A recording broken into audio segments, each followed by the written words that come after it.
सारा प्रणाम। सहारा इंडिया परिवार के मेरे प्यारे कर्तव्ययोगी साथियों और सहारा से जुड़े हुए समस्त सम्मानित निवेशकर्तागण का एक बार फिर से आज 30 अप्रैल को स्वागत है।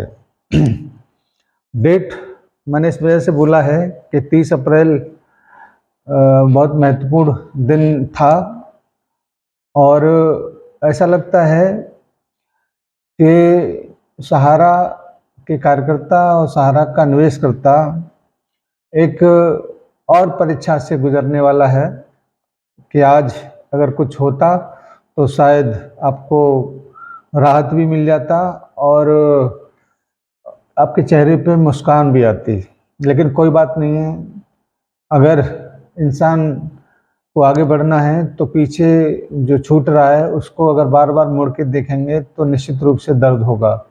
और वैसे भी हमारे कार्यकर्ताओं के पास इतना बड़ा जिगरा है कि इतनी बड़ी लड़ाई हम लोग जो लड़ रहे हैं उसमें पल पल पर उसने बहुत सारे धक्के खाए हैं, बहुत सारा संघर्ष किया है, बहुत सारे लोगों के तमाम कमेंटों को सुना है और बहुत बहादुरी के साथ उसने सारी चीज़ों को झेल कर वो यहाँ तक पहुँचा है।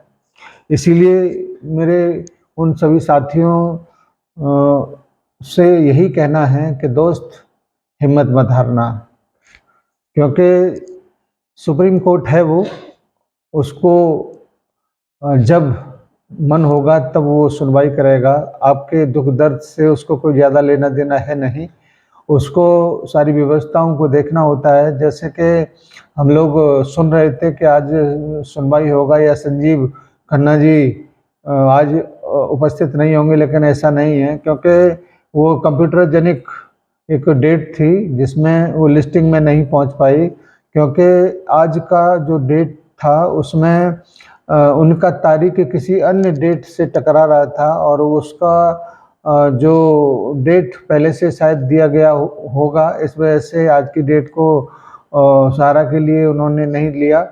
क्योंकि कोड नंबर 9 में बेला एम त्रिवेदी जी हैं और कोड नंबर 8 में MM चंद्रेश जी हैं और कोड नंबर 1 में चीफ जस्टिस ऑफ इंडिया आज सुनवाई कर रहे हैं अलग अलग केसों की, जिसमें सहारा का केस नहीं है। और इसी वजह से अलग अलग बेंचों में उनका नाम था, इसी वजह से आज सहारा की बेंच जो गठित है उसमें वो सुनवाई नहीं हुआ। लेकिन ऐसा मुझे प्रतीत होता है कि 2, 4, 5 दिन के अंदर ही इस मामले को लेकर कोई न कोई डेट आपके बीच में आ जाएगी और उम्मीद करते हैं कि 1 मई है कल और 12 मई से पहले, जो 12 मई चीफ जस्टिस महोदय की रिटायरमेंट का दिन है, उस दिन से पहले कोई न कोई डेट पड़ेगा और उम्मीद ये किया जा रहा है कि वो अब तक का सबसे महत्वपूर्ण डेट हो सकता है। क्योंकि जो मध्यस्थता के माध्यम से या सुनवाई के माध्यम से या जरह के माध्यम से जो कुछ भी अभी तक हुआ है, अब उसका केवल एक निचोड़ आना बाकी है। और हम लोग पिछले 12 साल से अगर 14 साल से अगर कुछ संघर्ष कर रहे हैं तो अभी जितना भी समय बचा है उसमें वो संघर्ष कोई मायने नहीं रखता और वो निश्चित रूप से हम लोग हंसते मुस्कुराते जरूर उसको काटेंगे, क्योंकि और विकल्प हमारे पास है नहीं। अब इसको लेकर आप अगर अपने दिमाग में थोड़ा सा फितूल रखेंगे, थोड़ा सा टेंशन रखेंगे तो बहुत मुश्किल होगा। अगर आपको आगे चलना है तो सारी चीज़ों को छोड़कर, क्योंकि हमेशा दुख उस बात का करना चाहिए जो हमारे खुद के माध्यम से किया गया हो, लेकिन उसमें आप लोगों का कोई रोल है नहीं। वो सुप्रीम कोर्ट और सुप्रीम कोर्ट का ही रोल है, उसमें आप कुछ कर नहीं सकते। इसलिए उसके पीछे आप अपने दिमाग को ख़राब करना या गलत कमेंटबाजी करना या लोगों से बात न करना या बहुत सारी बातें आप अपने मनो मस्तिष्क पर लेके बैठ जाएंगे और फिर थोड़ा सा मूड ख़राब होगा तो कुछ उल्टा सीधा बात भी आप लोग बहुत सारे लोगों के साथ में करना शुरू करेंगे। इसीलिए आपके बीच में आज इस वीडियो को लाने का ज़्यादा कोई उद्देश्य था नहीं, लेकिन आपको समझाने का काम है। क्योंकि मुझे कोई फ़र्क नहीं पड़ता वीडियो लाएं या न लाएं, लेकिन फ़र्क मुझे केवल एक इस बात से पड़ता है कि अगर मेरे साथियों को कोई अपडेट न मिले, मेरे जूनियर कार्यकर्ताओं को कोई अपडेट न मिले, तो निश्चित रूप से वो ज़रूर परेशान होते हैं। उन्हीं सारी परेशानियों को दूर करने के लिए हम छोटा-छोटा सा ये वीडियो बनाकर आपके बीच में रखने का प्रयास करते हैं। बहुत सारे लोग इसको एप्रिशिएट भी करते हैं, लेकिन बहुत सारे लोग कंडेम भी करते हैं और ऐसा ज़ाहिर-सी बात है 100% संतुष्टि किसी की नहीं की जा सकती, क्योंकि हम सूचनाओं के आदान-प्रदान को करने का कार्य वर्तमान में कर रहे हैं। भुगतान करने की जब बारी आएगी तो उसके लिए भी ज़िम्मेदारी ज़रूर उठाएँगे और उसके लिए सहारनपुर परिवार ने क्या प्लानिंग कर रखा है, क्या है, ये तो भविष्य के गर्भ में छुपा हुआ है।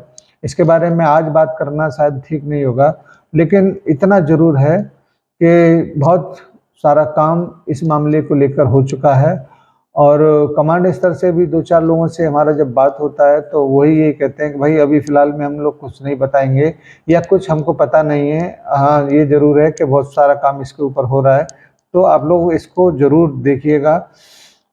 इसमें आप लोगों को भी यही समझना है कि थोड़ा-सा हिम्मत और बना के रखा जाए। बहुत सारी चीज़ें आप लोगों के सामने अभी आना बाकी हैं, क्योंकि मुश्किल दौर में जो मुस्कुराए उसी को इंसानी जज़्बा कहते हैं। अगर मुश्किल दौर में अगर बिखर जाएँ तो उसको कहाँ इंसान कहते हैं। आप भी सहारनपुर परिवार के वो कर्तव्योगी साथी हैं जो हर मुश्किल से लड़कर जीतना जानते हैं।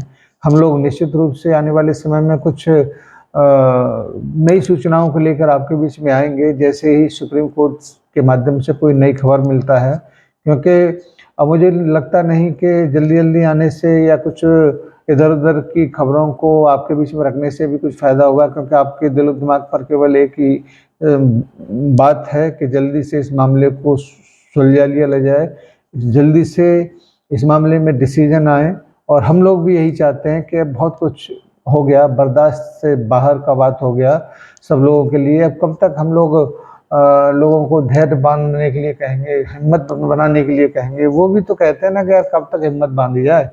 आप लोग इतने सालों से ये सब कुछ करते चले आ रहे हैं, तो उनका भी कहना जायज़ है और मैं आपको यकीन दिलाना चाहूँगा कि आपके जो भी कमेंट होते हैं, उनमें मैं बुरा नहीं मानता हूँ और मुझे ऐसे लोगों से एप्रिशिएट जो करते हैं, जो अपनी बातों से, अपनी कमेंट से, वो उनको मैं एप्रिशिएट करता हूँ और वो हमें एक जज़्बा, हौसला जो देते हैं, उनके लिए मैं सैल्यूट करता हूँ।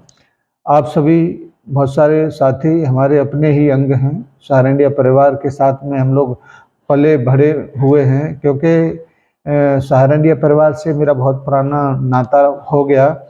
शायद कल 1 मई है, जिसमें हम लोग 1991 से लेके और कल 2025 का दिन हो जाएगा, तो शायद 34 साल पूरा होके 35वें साल में हम लोग कल प्रवेश करेंगे और इत्तेफ़ाक की बात ये है कि कल ही मेरा जन्मदिन भी है, तो आप सब लोगों की दुआएँ, सलाम, जो भी आशीष आप लोगों का है उसकी भी ज़रूरत पड़ेगी। धन्यवाद आज की इस मीटिंग के लिए और कल देखते हैं कि किस प्रकार से किन-किन लोगों का बधाई हम लोगों तक पहुँचता है। धन्यवाद सभी को, सादर सहारा प्रणाम।